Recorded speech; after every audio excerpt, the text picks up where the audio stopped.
यीशु मसीह का प्यारा वचन, पाँव को दीपक को राह को रोशन, ये है मसीह का प्यारा वचन, ये है वचन प्यारा। परमेश्वर के धन्य नाम की महिमा हो। प्रभात मनन के सत्र 2350 में आप सभी का बहुत ही विनम्रता के साथ स्वागत करता हूं। आइए आज के मनन के लिए हम पढ़ते हैं पत्रस की पहली पत्री, दूसरा अध्याय, पहली और दूसरी पद।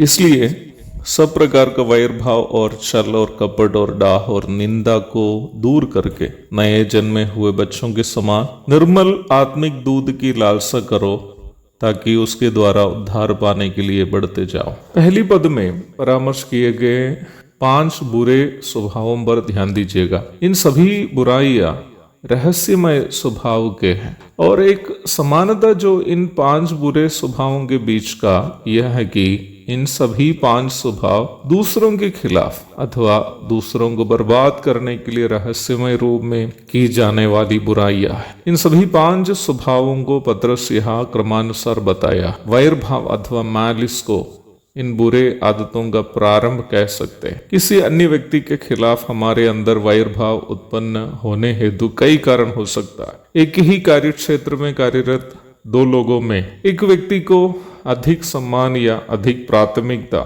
या अधिक फायदाएं मिले, तो जिसको ये सब नहीं मिलते हैं उससे मिलने वाला अपने साथी के विरोध में या अपने भाई के विरोध में या अपने मित्र के विरोध में वैर भाव या दुश्मनी अपने मन में उत्पन्न हो सकता है। कैन और हाबिल जो परमेश्वर के लिए भेंट चढ़ाए, कैन को हाबिल से दुश्मनी इसलिए हुई कि परमेश्वर ने कैन की भेंट पर प्रसन्न नहीं हुआ और हाबिल की भेंट पर प्रसन्न हुआ। उत्पत्ति 4 और 5। इसराइल में जब शाऊल राज कर रहा था, बालक दाऊद ने गोलियात को हराकर इसराइल को फिलिस्तियों के हाथों से बचाया। खुशी से झूम उठे इसराइल की कुमारियां। जब दाऊद की प्रशंसा में गीत गाने लगी तो शाऊल को दाऊद से वैर भाव होने लगा। पहला शमूएल 18:7 और 8। वैर भाव जब मन में भर जाता है तो उसके साथ ही साथ अगले से होने वाले एक दूसरा दुष्ट स्वभाव है डाह या जलन। पहला शमूएल 18:9। इन दोनों स्वभावों को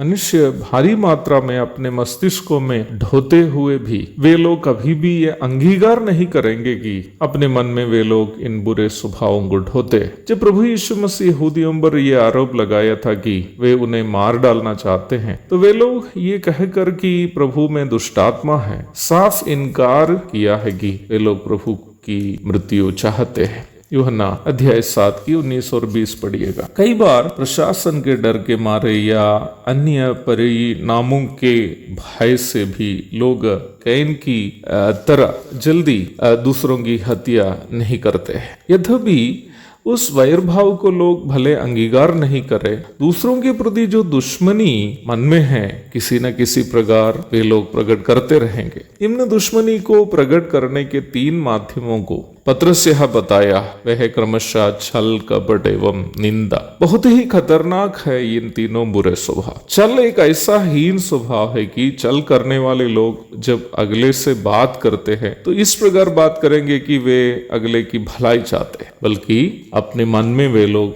बिल्कुल अगले का सत्यानाश ही चाहते हैं। हमारे प्रभु यीशु मसीह को बातों में फंसाने की कोशिश फरीसी एवं सादुकी लोग करने के कई उदाहरण हम वचन में देखते हैं। मत्ती 22:15 से 30 तक भी पढ़िएगा।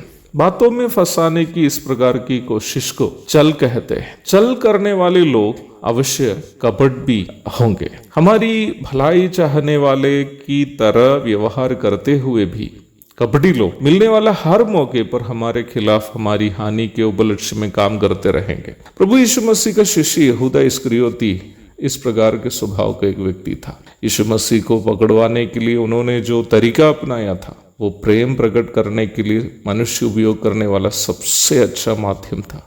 यदि हमें कोई चुम्मा देकर प्रेम प्रकट करता हो तो हम ये सोचेंगे कि यही वो व्यक्ति है जो हमसे सबसे ज्यादा प्रेम करता है ना। यहूदा ने यीशु मसीह को है गुरु कहते हुए चुम्मा दिया, पर उसका उद्देश्य प्रभु को पकड़वाना था। निंदा अथवा बदनामी करनी एक प्रकार की हत्या है। अंग्रेजी में इसे कैरेक्टर असैसिनेशन अथवा चरित्र की हत्या कहते हैं। किसी व्यक्ति के द्वारा किए जाने वाले अच्छे कामों का महत्व कम करके दिखाने के लिए उस व्यक्ति के बारे में कुछ अफवाह फैला देना ताकि वो व्यक्ति बदनाम हो जाए। मुझे ये कहने में शर्म लगता है कि मसीही होने का दावा करने वाले लोगों के बीच में भी इन बुराइयां सार्वजनिक रूप में देखे जाते हैं। जब तक हम वचन रूपी निर्मल दूध पीकर उस वचन के अनुसार अपने जीवन को सुधारेंगे नहीं, इन बुरे कामों को हम करते रहेंगे। एक और शुभ दिन की धन्य कामनाओं के साथ आज का मनन में यहाँ समाप्त करता हूँ। प्रभु आप सबको आशीष दे।